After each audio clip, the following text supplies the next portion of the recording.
Toujours dans le cadre de nos interviews en marge de Pay and ID Africa, nous recevons M. Mohamed Hadrami, responsable grand compte chez Data Protect, une société marocaine qui est basée ici, bien sûr, à Casablanca, mais qui a un bureau à Paris. Donc c'est Mohamed, bienvenue. Merci.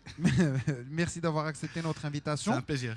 Vous êtes là pour Pay and ID Africa, pour faire connaître bien sûr votre société, mais aussi pour voir tous les clients et les partenaires qui peuvent être intéressés par vos services. Quelle est la valeur ajoutée avec laquelle vous arrivez à ce salon? Écoutez, Data Protect, on est une structure marocaine depuis 2009, on est sur le marché. On travaille sur les secteurs de sécurité, système d'information, tout ce qui est cybersécurité, protection de données.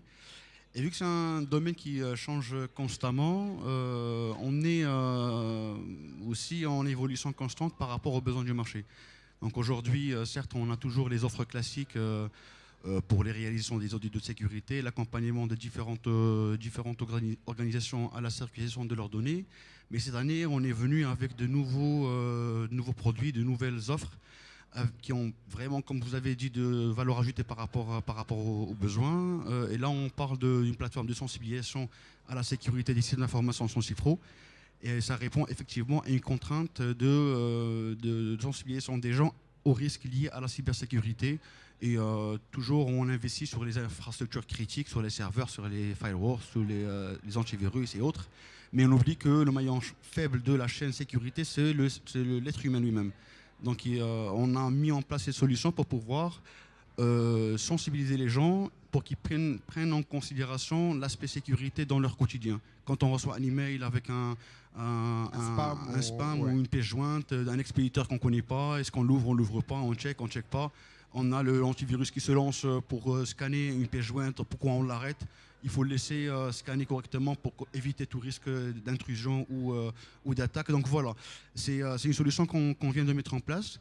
Et actuellement, on est sur pas mal de clients qui l'ont déjà intégré. C'est une souscription.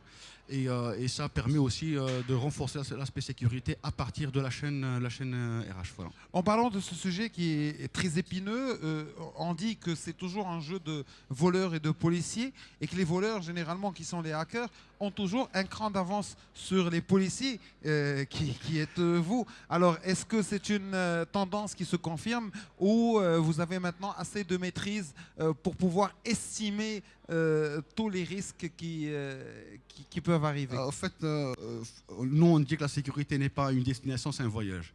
Et la sécurité absolue n'existe pas. C'est vrai qu'ils ont toujours un cran de plus, peut-être faux, peut-être vrai. Maintenant, on essaie un peu de mettre en place les différentes mesures de sécurité pour pouvoir renforcer ça au maximum. Quoique, on a toujours une faille que les hackers arrivent toujours à exploiter pour qu'ils puissent pénétrer ou qu'ils puissent attaquer les clients.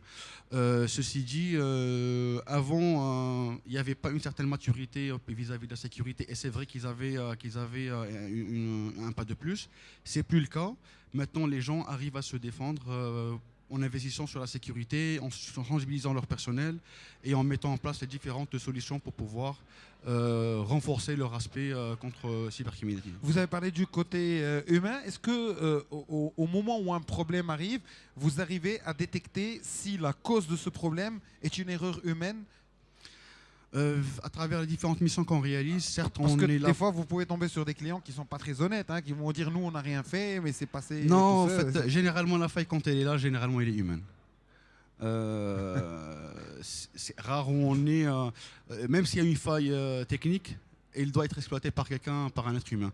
Ce qui fait, à travers les missions qu'on réalise, on fait beaucoup de missions d'investigation et d'analyse de traces numériques. Comme vous avez dit, c'est une enquête. Et à travers les enquêtes, on essaie un peu de tracer et analyser les traces numériques. Et là, on atterrit sur l'être humain lui-même qui a effectué soit la fraude, soit la transaction, soit une fuite de données, et généralement, effectivement, je pense que la majorité des cas, c'est généralement l'être humain qui arrive à faire ça. Ok, PNID Africa est parmi les rendez-vous incontournables maintenant pour votre travail, pour votre secteur. Est-ce que vous êtes satisfait de cette première journée par rapport aux rencontres que vous avez pu effectuer? On est partenaire ex-Carte Afrique, depuis 2013, si je ne me trompe pas. Depuis 3 ans, on est sponsor Platinum. Et si on n'est pas satisfait, on n'aurait pas reconduit notre participation. C'est un événement de référence dans lequel on rencontre pas mal de nouveaux acteurs sur le marché.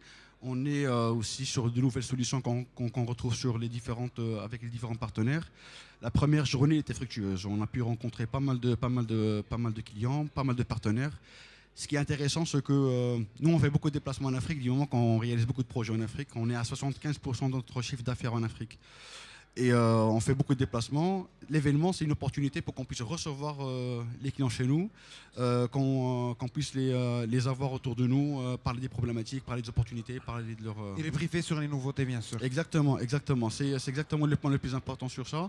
C'est que les participants, quand ils sont là, certes, ils ont des problématiques à exposer, mais ils sont à l'affût des nouveautés. Et là, on est là pour pouvoir leur apporter ce qu'il faut. Voilà, c'était M. Mohamed Hadrami, responsable grand compte chez Data Protect. Je vous souhaite en tout cas bonne chance et merci d'avoir accepté notre invitation. C'est un plaisir. Merci beaucoup, c'est Mohamed. Merci. Au revoir.